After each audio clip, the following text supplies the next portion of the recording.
All right. So today I've decided I want to talk a bit about my experience and time doing Highlander in season 11. I was on the silver team attack on Hu3, and I woke up a few mornings ago. I just kind of had this crazy coalition of thoughts, kind of reminiscing about the times I had with this lineup of people and the this team, because to this day it's still the only competitive TF2 team or season that I've played all the way through the whole season. And it's something I like to look back and think about from time to time. So, and you might hear me mention some names that are familiar, or maybe certain people have, some sort of notoriety or reputation in the community. But what I'm going to say is just 100% based off of my impression of what happened and these people. So what you're going to hear is just truly from my experience with them in the season. So I'm going to go into just kind of describing the lineup of each person we had. So for Scout, we had Hu3, and Hu3 was definitely, I'd say, one of, if not the most respectable person we had, and I mean that in the sense of he was very deliberate in the things he did. The things he would say. He'd perform well in our scrims and matches, and he'd be open to criticism. But at the same time, he wouldn't be the guy to make some sort of rash judgment call or claim an issue was someone's fault necessarily. He was very level-headed, and so I think definitely looking back, he's the only one I see who had that 100% unwavering outlook of what was happening. So I definitely think he was one of those people I was really happy to have with us just because of that. It was like, well, no matter what, we still have Hu3 who's, going to be classy about whatever's happening. On Soldier, we had, in my mind, I really remember the lineup that we started with.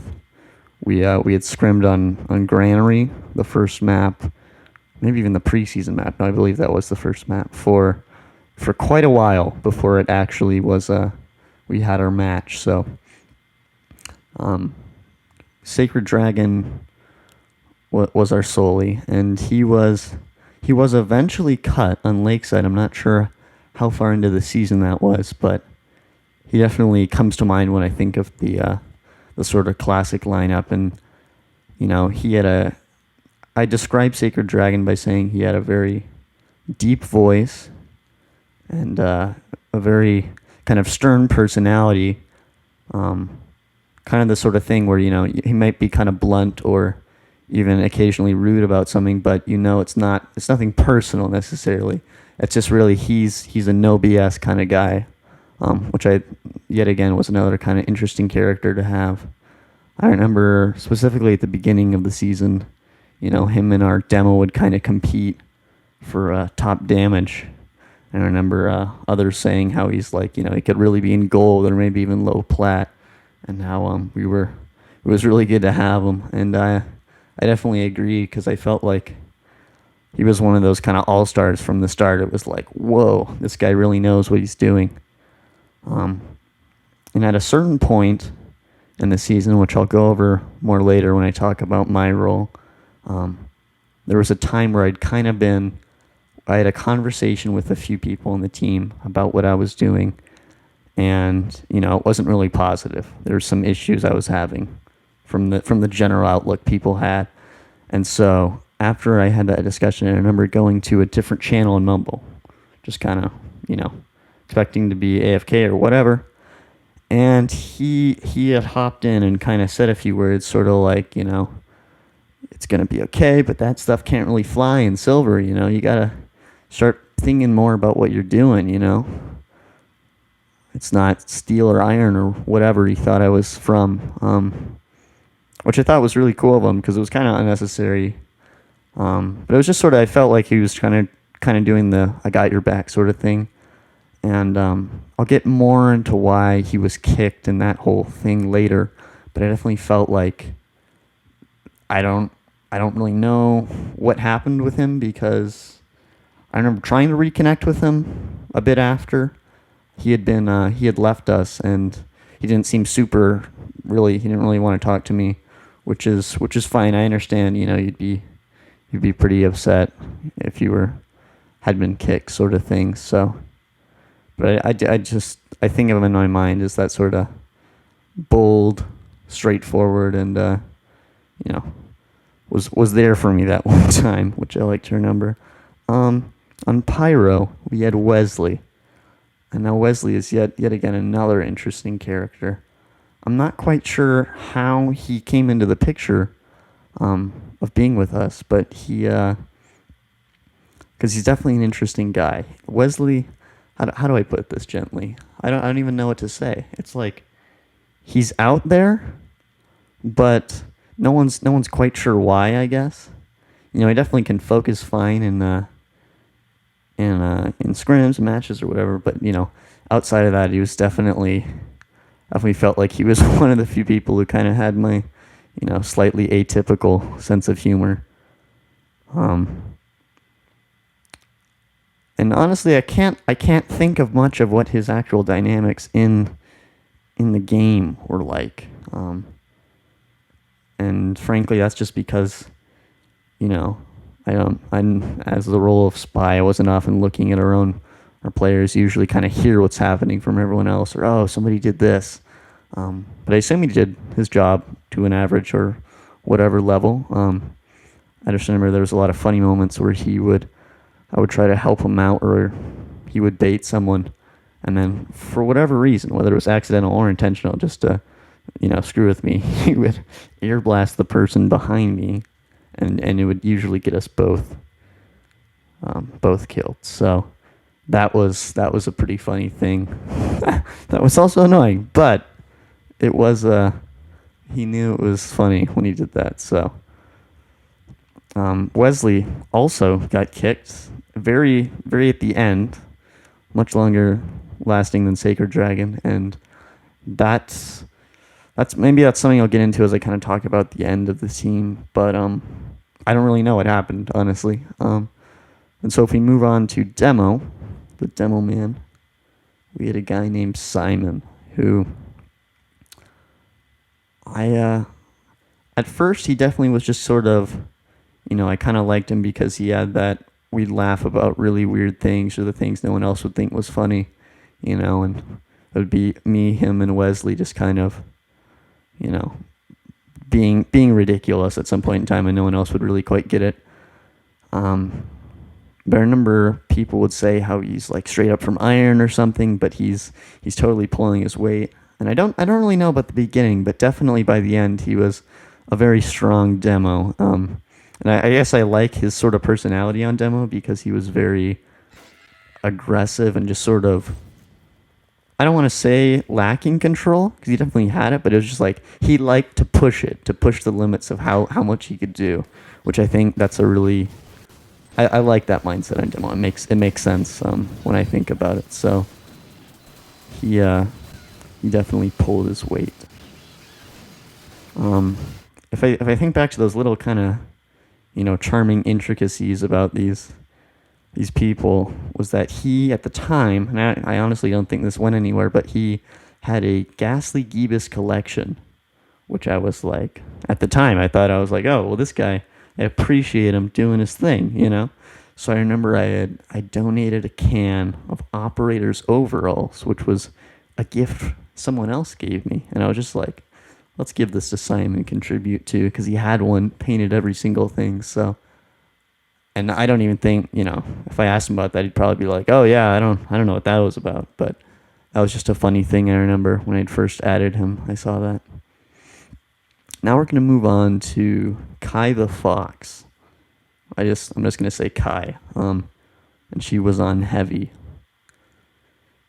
Kai was the person that I initially kind of tried to not initially, but who I had to sort of reach out to see if I could fill a position on this team.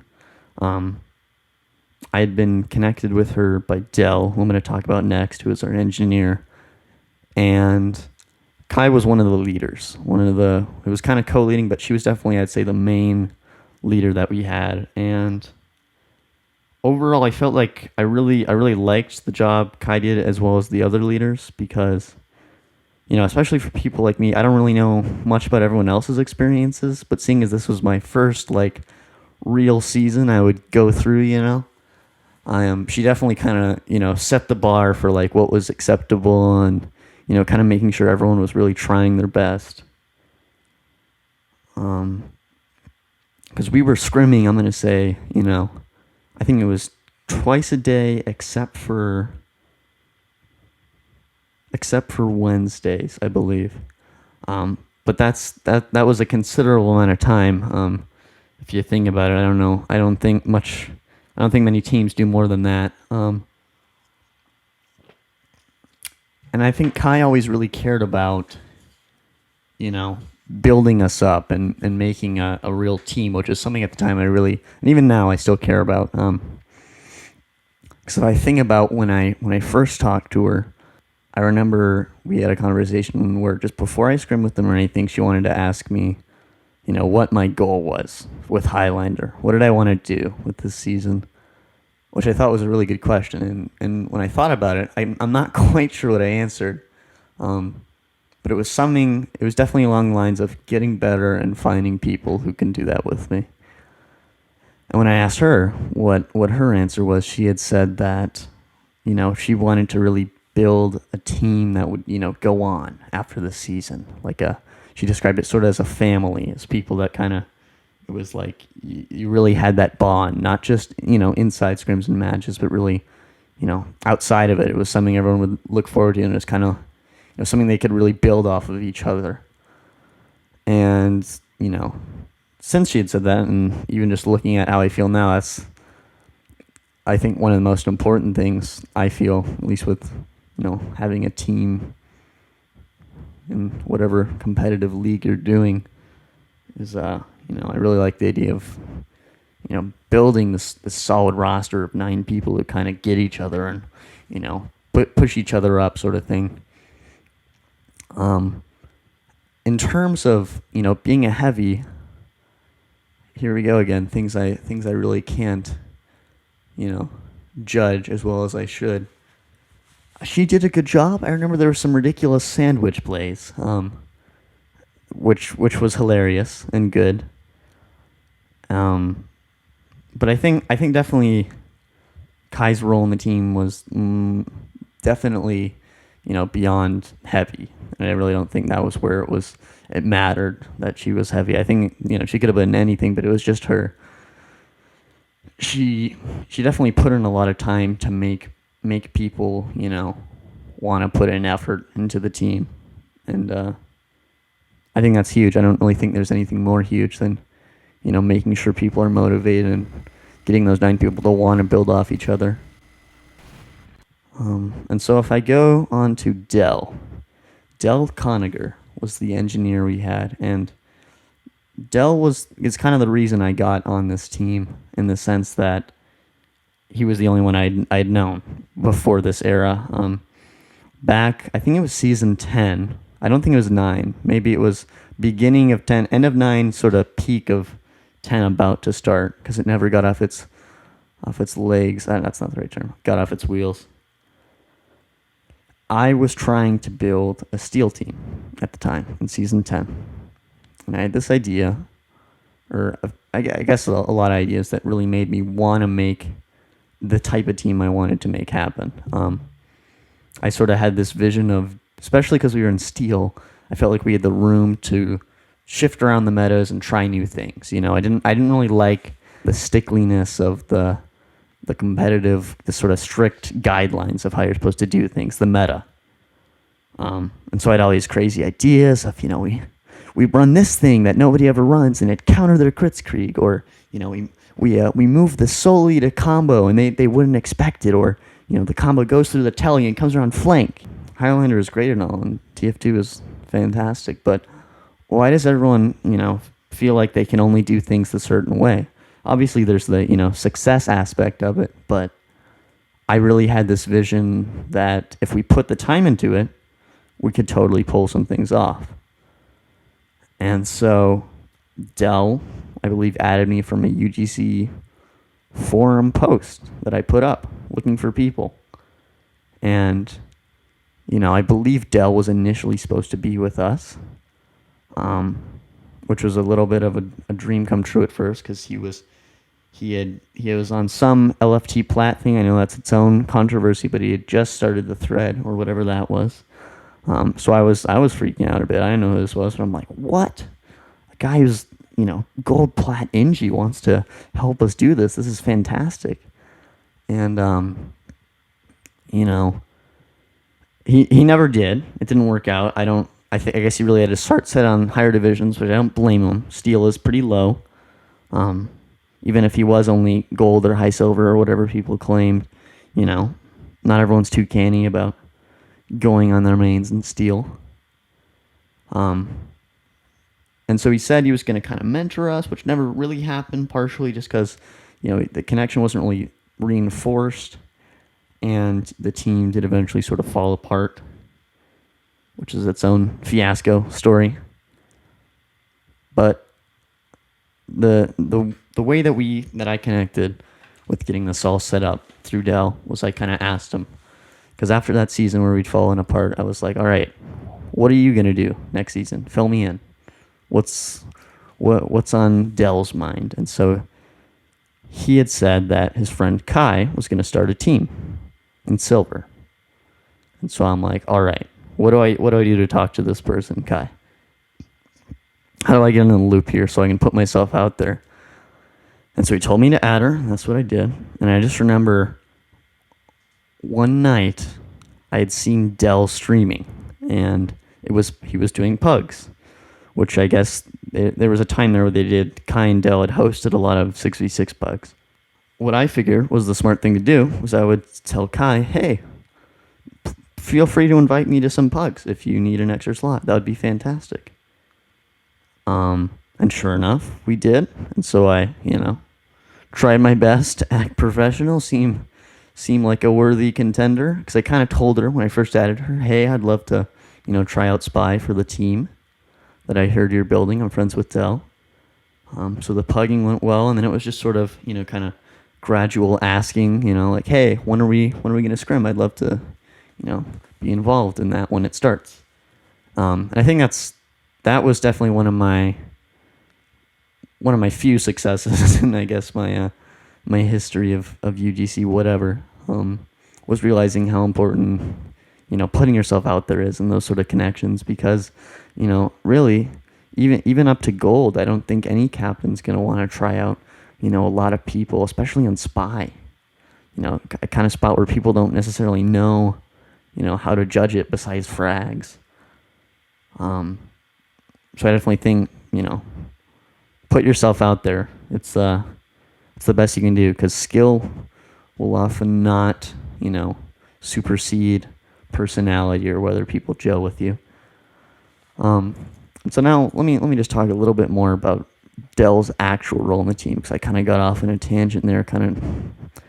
It's part of the story, but you get it.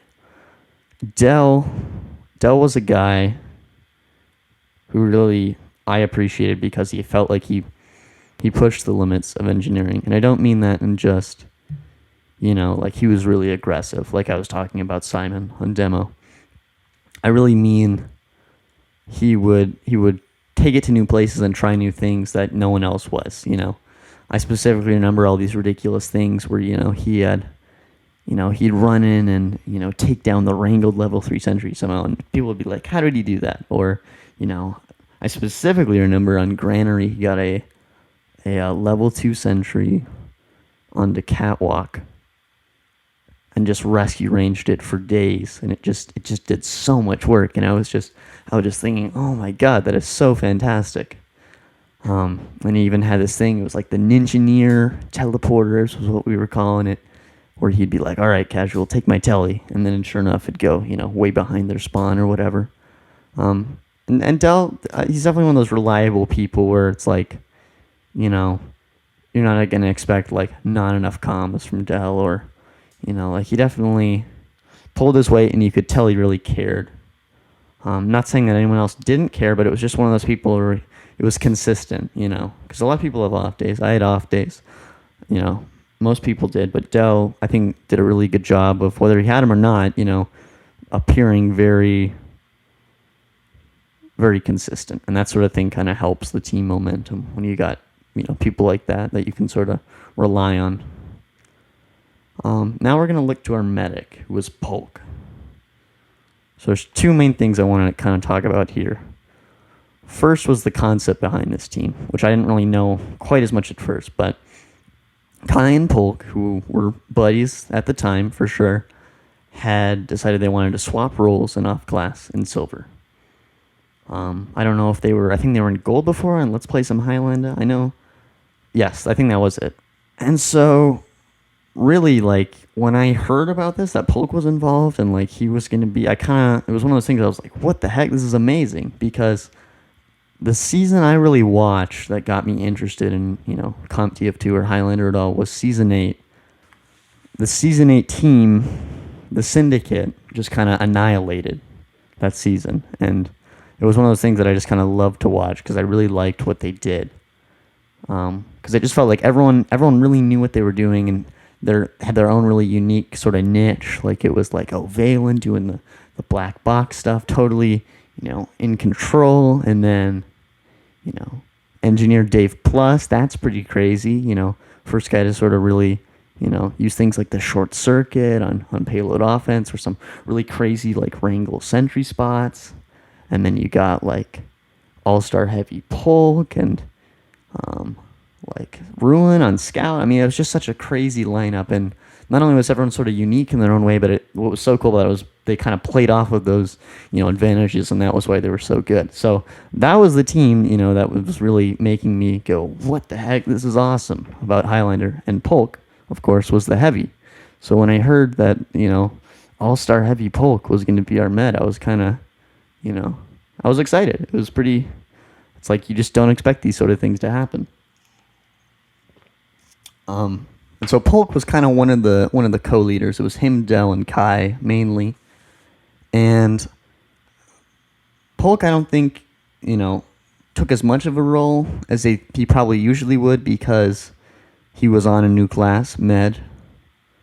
And I know he was interested in doing that this season to learn. But I do remember the times when he would, kind of speak up and talk or try to teach people things. It was always very interesting.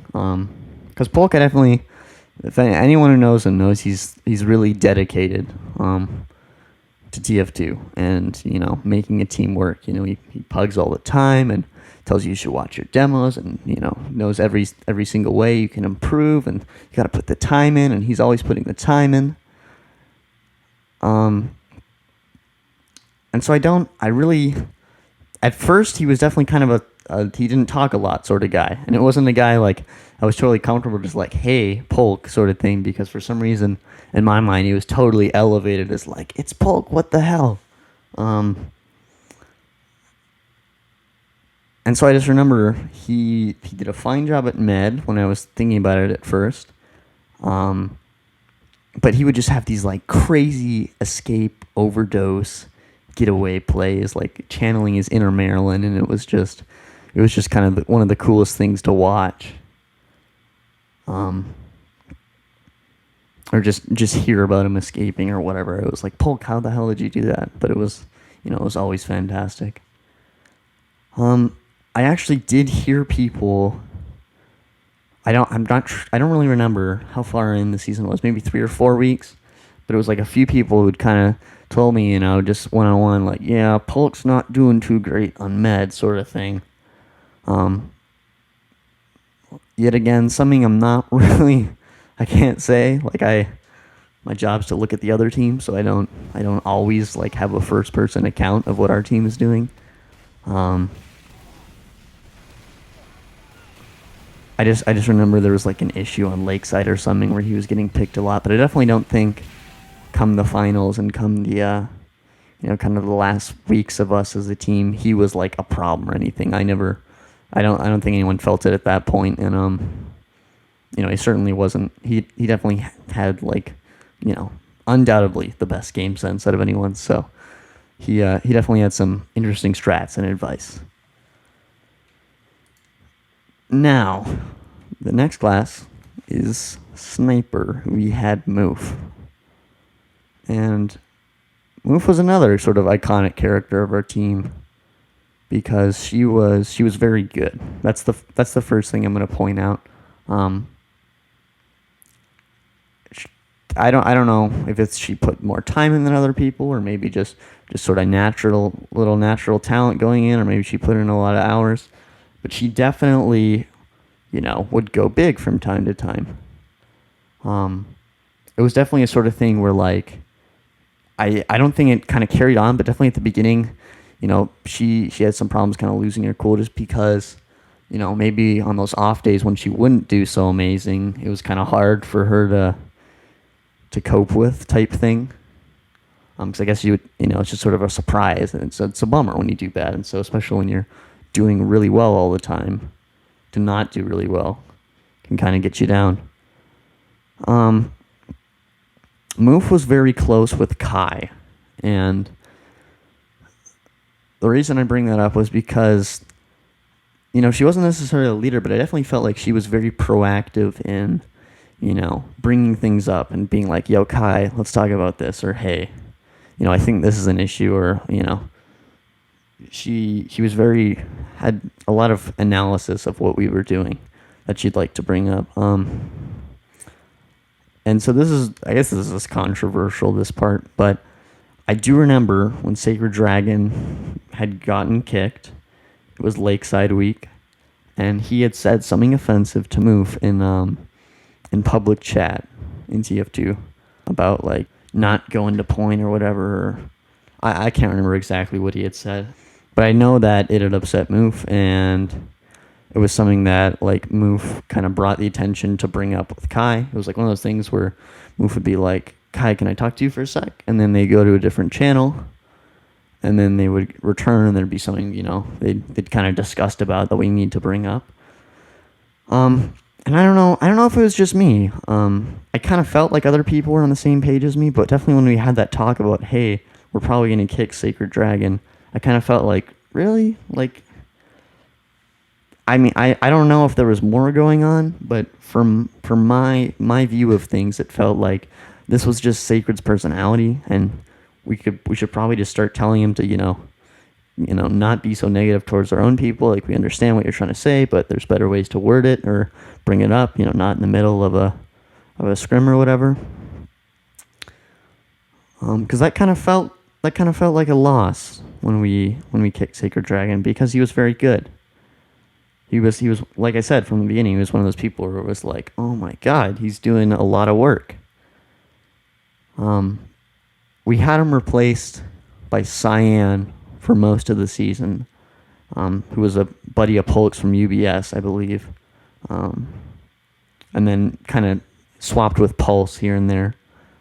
But I don't really remember those two as much, because I guess they kind of felt a bit more like backups rather than starters, which he thought he had signed up for, sort of thing.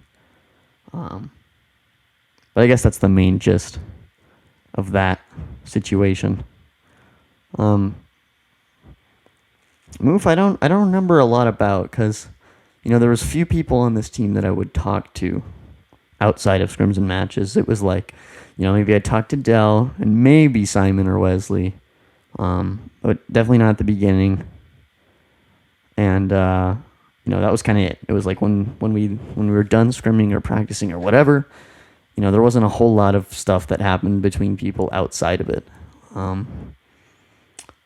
One thing I do remember about Moof was that when she felt that the sniper was not being focused, she would definitely like to tell me that, I should do something to work on that. I remember in Viaduct Week, she would like private message me to like go ambi, just to like focus the sniper, which I understand. a lot of times when it can't be focused like that, when I'm hearing from people like, please, please, please, please focus him. There's kind of this weird spot in Spy where the sniper's being pocketed with a combo with a racerback, and it's like, even with impeccable AMB, it's like I'd need to hit 3 instant consecutive shots or something. So, it's a kind of tough spot to be in where it's like, no, I really am trying, but I can't. So I remember on Viaduct Week, I had done this thing with the Diamondback, which at the time wasn't buffed yet. And all I would do was destroy the Ingi's buildings, go at spawn, annoy people. And then with all the crits I'd collect, I'd just keep getting the sniper over and over again. I remember there was logs with like 10 or 11 picks on them or something ridiculous, which was probably not the best use of my efforts, but everyone was kind of, that's what they were telling me to do, so I did it. Moof, I don't think is like I know it may sound like I'm viewing her in a negative light, but I don't really think that. It's just I just don't really know much about Moof besides this. One of those people I try to talk to everyone a bit, sort of after we all kind of fell apart and we were like, all right, we're not going to be a team anymore. I probably is due to my ridiculous aliasing, but Moof was one of the few people who had removed me, which is fine. But I guess that's how I would describe it in a nutshell, was that, she was good, but sometimes I feel like she would make problems that didn't need to be as big as they did, like concern a lot of people. I guess that's it. I was on Spy, which was an interesting role. My setup really hasn't changed much since then. But when I think back about it, it's kind of crazy to me because I've upgraded in a few ways. But just then, it was literally my laptop, and then I used a sort of a stock gateway mouse a friend of mine had given to me, because I had no mouse before that, and because he had gotten some new and better one. He was like, "Hey, do you want this?" I'd be like, "Yes, that'd be fantastic." And so I would use the bottom right corner of my laptop as mouse space. And that's where I'd put my mouse, which, as you can tell, is not the best thing to do. I didn't really have desk space at the time either. So I was probably about like 2 or 3 inches of, space for my mouse. I had some ridiculously, sensitivity. And I do remember I'm going to say at least the first half of the season, I had all my configs and stuff, but FPS_max 33. Because that was the only way I could get consistent frame rate, which wasn't terrible. Like, I definitely think consistency is way important, like 33 consistent compared to fluctuating from 30 to 60 can definitely be better. But I definitely wasn't at my, I could have been at a much better setup. I was hearing, like 3 or 4 of our people had like 144 hertz, the works, But I definitely felt like I did at least okay considering what I had. I'm not going to say I did really exceptional or poor for the most of the season, because I just feel like I was inconsistent. And I feel like that's something I did learn a lot from this season, was learning how to control that. Because you'd kind of have,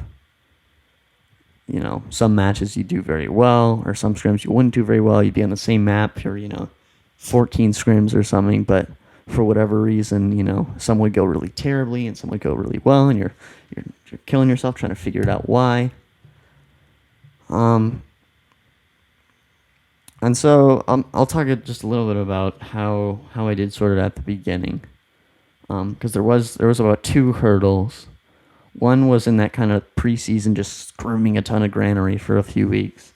And then I think when the first map, the second map, whatever that was, there's sort of another kind of hurdle where people wanted me to change what I was doing. Because definitely for the most of the season, I was, 99% of the time cloak, using invis or cloak and dagger.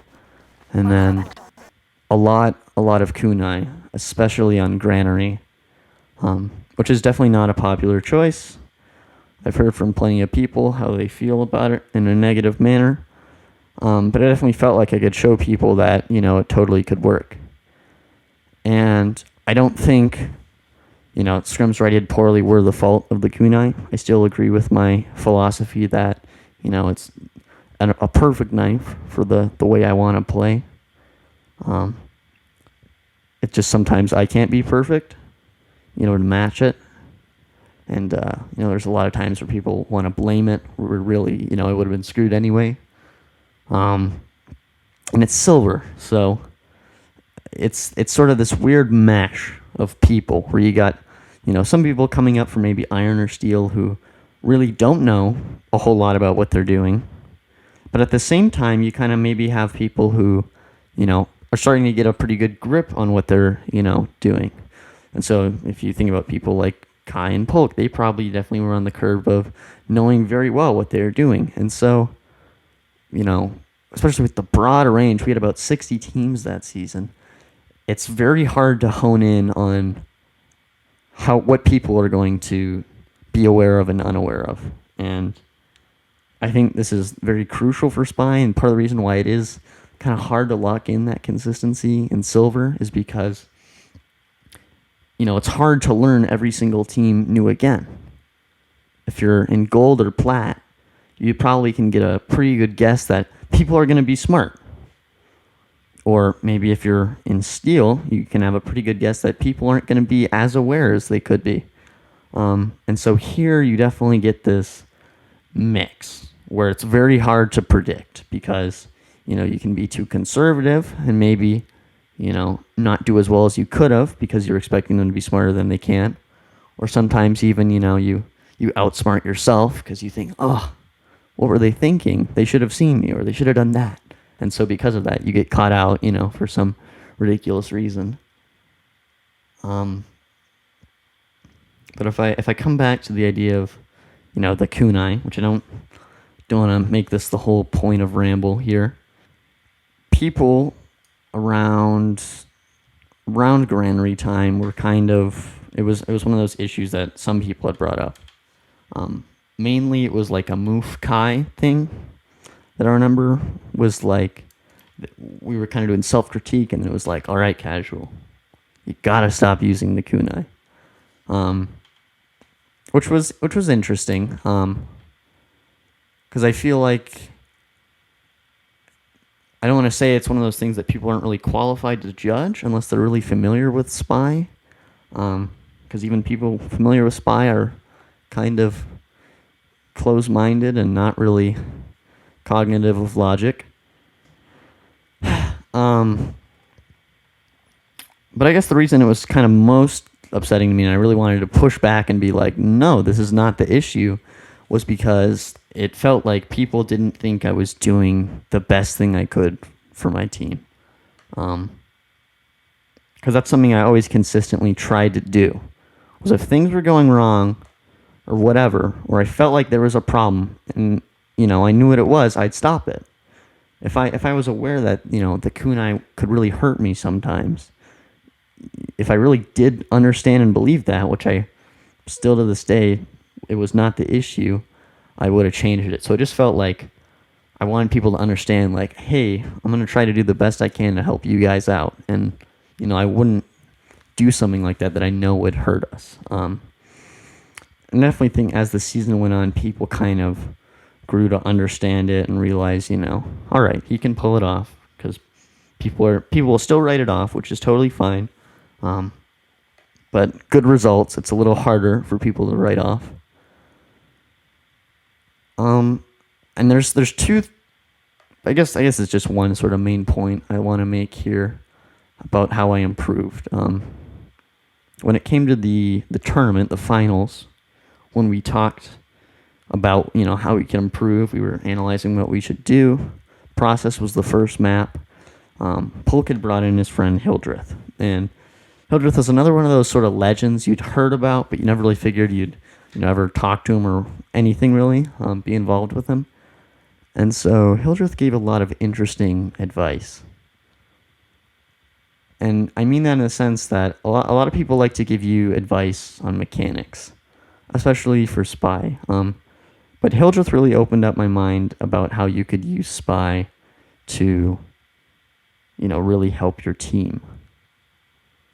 And how, it's huge the way you can interact with them with comms, and how he told me, one of the best things his spies he's been with can do is just, say, hey, I'm going in for a pick now. I need to sync something up with you guys, or working with your team literally, which at the time was a foreign concept because, especially in Silver, you don't get a lot of people thinking that, that's what they should be doing.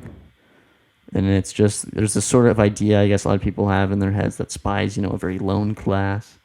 And you just don't think about making those sort of opportunities for yourself. So come process week, which was the first map of the playoffs, I definitely felt like I improved an enormous amount because I really felt like I was coming very actively, which was something I've been trying to get to for a while and people wanted me to get to. And most importantly, it was because I was really like calming and synergizing with, my teammates. And so I remember that week I ran Kunai exclusively, essentially, in Cloak and Dagger, just because I'd gotten in a niche where it had worked, very well. So I definitely think when I think back about that season, I think about those last 2 weeks, on Viaduct and Process, and how it really was like at one of my peaks in Process, and I felt like I really was in, just such a great consistent spot that's, hard to get into. I remember we had scrimmed, we were scrimming Sci-Fi and JK all the time, who were the, I think, first and second, maybe first and third place teams in Silver, who everyone knew was very good, and sure enough, both of them made it to Plat, if I think about it today. But I remember that we put up a pretty good fight on Process, which is why it was interesting, was because, we would tie these teams, these top teams, and we were like kind of rising up from like 16th out of 60 or something. And, Mason from JK was sort of one of the kind of critically acclaimed, like, definitive best spies in Silver. And so I think it was I guess it was sort of a confidence boost for me, because I don't think it really earned any validation, because a lot of people still, kind of thought the Kunai thing was retarded. But I just remember, I was out fragging Mason and we were playing very well type thing, and we tied JK, or we almost beat Sci-Fi in these scrims type of thing. So we felt like we were going to a very strong place, and sure enough, we kind of rolled the match because it was a not as good team.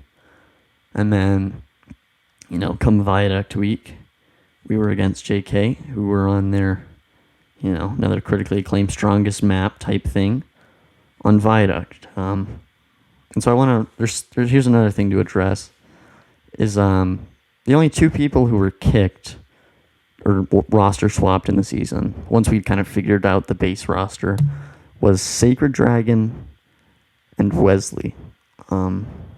And Wesley got kicked in our last week in Viaduct. And the reason, because of it, I'm like, I don't know why it happened. I honestly don't, to this day. It was the one scrim I missed. And I was, partially because of Kai and Polk's pressure, or just, the importance I felt like it had, I missed very, very few scrims. And so this was one where it was like, all right, I come back, and what's this? Wesley's kicked. So still didn't really get an explanation on that one. I'm not sure. I guess there was some combo drama on the scrim I missed. I understand, like, logistics behind kicking people, but this definitely felt like the wrong time, because, it was playoffs and we had, 3 or 4 days left if we lost, and putting in a new pyro just felt like, do we really want to switch up the roster now? And so we put Crazy Eric in, who I know was like, all this great Plat experience and stuff, which is awesome. But was the synergy there as good as it could have been? I don't know. Maybe it caused more problems.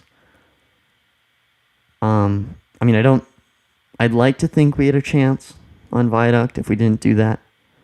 But we don't really know. We didn't win Viaduct. I think it was like a 3-1 or a 4-1 or something. And that was our final match.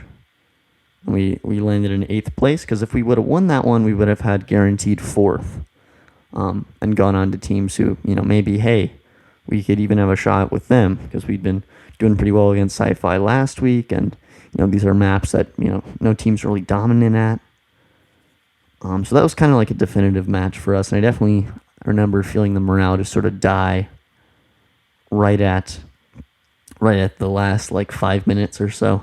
People just kind of would start giving up, or it was just this feeling of, oh, that's it, which was a bummer because I really thought we could pull through, and we had the capability, but that was it.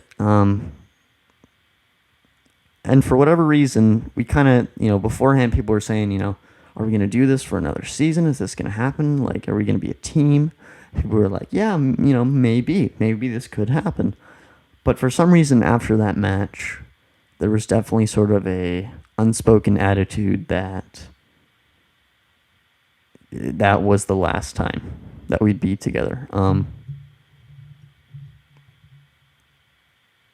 I feel like losing has a really strong effect on people that makes people forget a lot of, the reasons why maybe they were, with us in the first place or really enjoyed most of the season. So I don't really, maybe I asked once just kind of for the heck of it, like, hey, are we going to still do things? But it was kind of clear that was the end.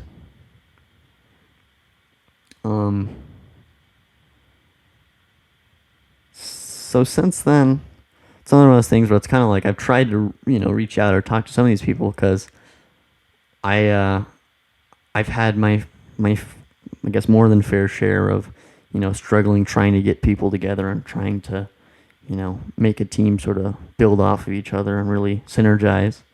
Because I don't think I realized like how good what we had here was, until, a while after, until I'd experienced more.